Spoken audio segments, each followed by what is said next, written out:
In 1791, a self-taught black mathematician wrote a letter to Thomas Jefferson with a simple question: how can you own slaves and claim all men are created equal? Jefferson didn't have a good answer. The mathematician's name was Benjamin Banneker, and he'd just helped design Washington, D.C., the nation's capital.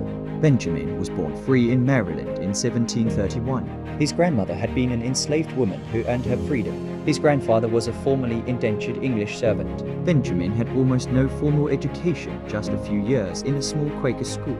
Everything else he taught himself from borrowed books. In 1753, at age 22, Benjamin built America's first wooden clock carved entirely from wood.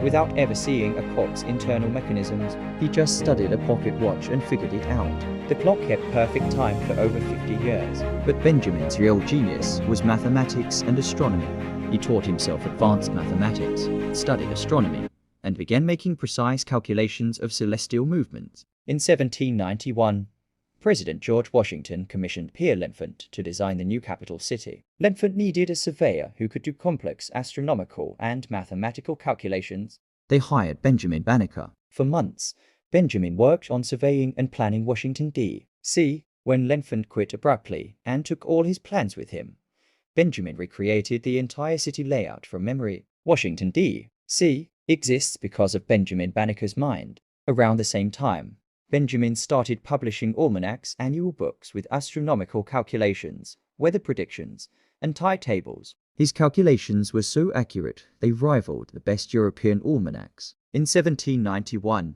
Benjamin sent his almanac to Thomas Jefferson along with a letter challenging him on slavery. Jefferson wrote back admitting that black people might be intellectually equal to whites after all, but he kept owning slaves. Benjamin spent his life fighting against slavery and proving black intellectual equality through his work. He died in 1806. On the day of his funeral, his house mysteriously burned down, destroying most of his papers and inventions. Benjamin Banneker, self-taught genius who helped build America's capital, published scientific almanacs, and challenged the founding fathers on their hypocrisy. Mostly forgotten for 200 years,